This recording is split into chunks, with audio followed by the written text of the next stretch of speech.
Do you remember the first story that was so spellbinding that it drove you to break the rules and stay up all night? To keep reading, keep listening, keep playing? So good you forgot your life and lived there? So good that the moment it ended, you asked yourself, what next? Welcome to the Flore. Our goal is to take you back, take you deeper, to explore and understand more, and relive that childlike wonder. Join us as we dive deep into humanity's greatest stories, no matter how they are told, through books, movies, television, even games. One of us does an in-depth research on our topic. One of us is familiar with the topic. And one of us knows nothing. So the right questions will always be asked and will be addressed for anyone coming into the topic, regardless of how much you know. Enjoy another world, another adventure, another spellbinding story. Join us on the Flore. Welcome to another news edition of the Flore, giving you the updates on your favorite universes or ones that you just like to visit. This month, probably the biggest news coming out, especially relative to our release, is The Witcher. Henry Cavill will finish season 3, which will be releasing early next year, but then he is going to be replaced by Liam Hemsworth. Just ground-shaking news. So in DC news, Henry Cavill will be taking up the mantle of Superman yet again. For DC fans, be excited. Because he is coming back as Superman.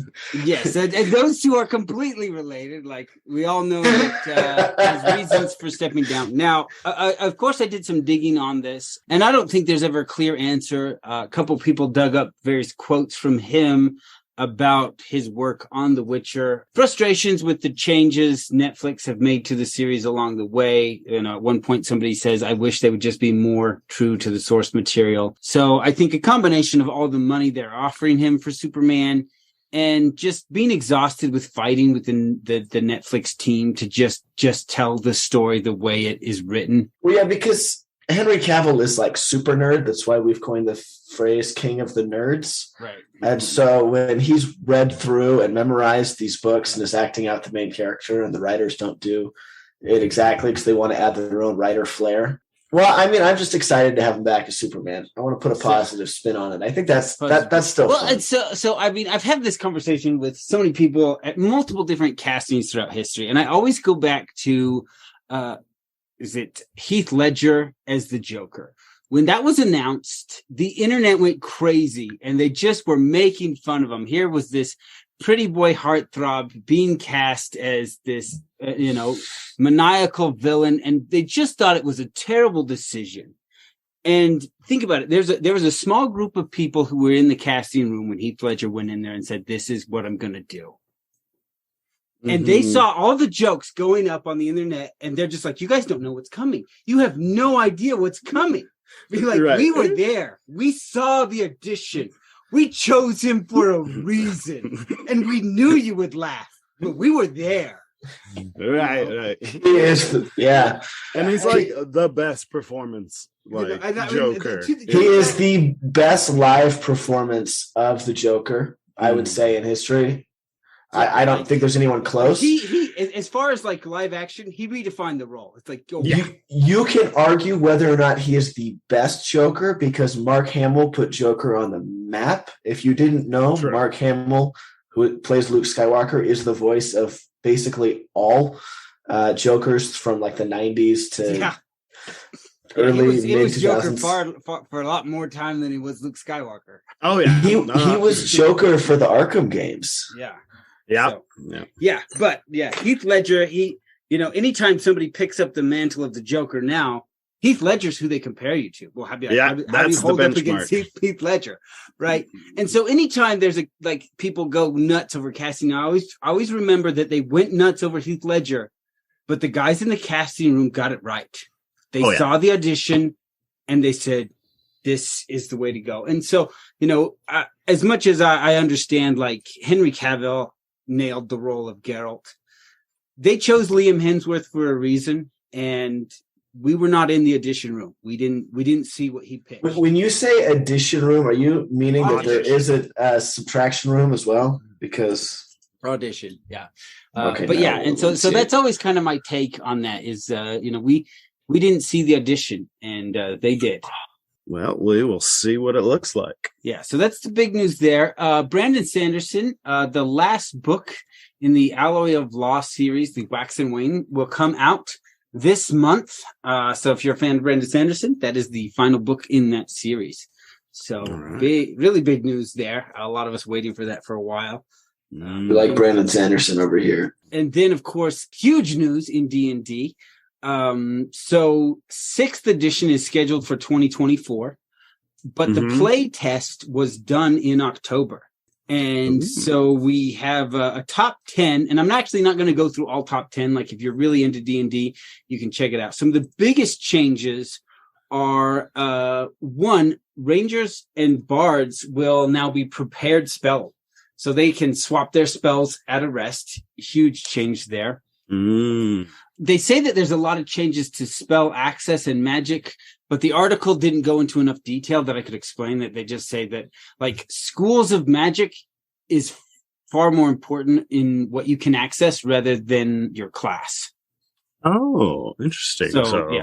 So you'll have your focus schools, and that will be a far bigger determinant of what spells you access on the spell list as opposed to your arcane, your divine, different things like that. At least that's my understanding. Like I said, the article had one paragraph and it wasn't super clear, just said that there's some big changes coming to that.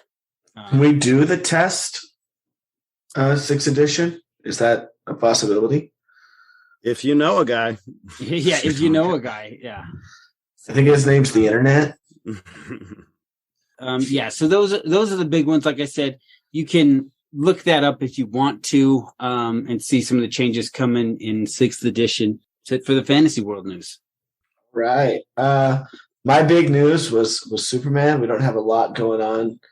We've already done updates on Marvel. Nothing's changed that I've seen for Monsterverse. So we're kind of at a steady right there. Well, I wanted to go over the Steam sales coming up for the games, So we have the autumn sale. This will be November 22nd to November 29th. We have the winter sale. This is December 22nd to January 5th. And then the spring sale. That will be March 16th to March 23rd. So you can save your monies for those time periods. Yeah, I guess those will be some really big sales, definitely. In Cyberpunk news, there's not going to be a Cyberpunk Edge Runners Season 2. They're not working on anything. And so my question there is that it seemed like it was a big hit. It was. Was it just they had never planned on 2 seasons? It was just planned as a almost a mini series? Correct. It was a standalone piece of work, and when the creators of this were kind of questioned on it, they said, we'd like to make some more anime in the future, but it'll be completely different work. Right. We're not expanding on Edge Runners. What is it? There's a Netflix series where they have the chip in their heads. I cannot remember. It's like Altered Carbon or something. Altered Carbon, yeah. So Altered Carbon. The main character is essentially always trying to solve a mystery, almost like a detective in each season. But other than that, he is on different planets, different worlds, different times, so he gets spun up, so to speak. Right. So they take the disc that contains his memories and consciousness and just put it into a new body. So even though he's the same character, you have a new actor playing him each season as well. Is that a good show? I've never watched it. I like Altered Carbon. Yeah, I think it's good. Very cyberpunk. Okay. So basically what you're saying is it'd be cool if they had other stories in that. So what I'm saying is they could kind of do that with the Edge Runner, just be like, this is a story from Night City and this is the season. Yeah. So Altered Carbon is heavily based on the role-playing game, The Eclipse. And this it won a role-playing game of the year when it was released, and it was that world, and so they heavily based that show off of that role-playing game. Interesting. Well, like I said, it's a very cyberpunk world, far in the future, advanced tech, like especially like the beginning of season 1, so cyberpunk. Like at one point, the government accidentally kills a 4-year-old girl, so they have to provide a new body to the family, and they put her in like a 50-year-old woman, and the girl is just like confused out of her mind. Yeah. Oh, yeah, that'd be not the best. Yeah. Ugh. So, and Altered Carbon is referred to as transhuman rather than cyberpunk, just because of the ability to Move bodies. Yeah. So it's beyond human at this point, right? That's kind of how they relate that. Interesting. Anyways, Cyberpunk 2077 now has over a 90% approval rating. They also release. They really bounced back from their terrible launch. They have. Yeah.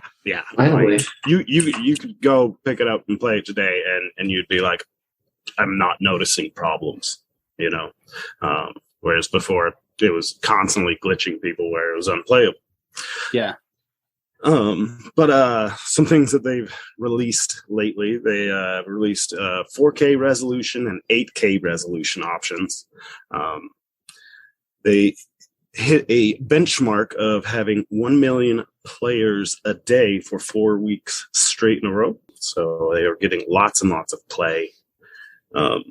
You might not have noticed this, but if you're playing the game, you can go into your settings and they have a crowd and traffic density options. So you can have more bots walking around, you know, NPCs or less. Yeah. But a lot of people, that was kind of a complaint, is it doesn't feel like there's enough people. It doesn't feel like a big, busy city. Oh, interesting. So that's something new that has come in there that way. So it's online? No, multiplayer is not up Yeah. yet. It's just Okay. the NPCs that walk around the city. Yeah. People complained there wasn't enough of them, that it felt like a crowded, busy city like Cyberpunk is. Right. And, Did you just get up and leave and come back, Joe? No. Sorry, I was grabbing something. You came back all echoey. All right. In Dune news, Dune Sisterhood. This is the TV series coming out. It is based on the 2012 novel by the same name. This will be set 10,000 years before Paul's rise to power. This is about 80 years after the Butlerian Jihad. Oh, it's after the Butlerian Jihad. See, I thought this was like the formation of the Bene Gesserit before. So there's the Bene Gesserit that's a small group before. This one, we're going to have the Harkonnen sisters, and they are kind of core elements to creating the Bene Gesserit as they are now. This, you know, intergalactic, all the power that they have and reach that they have.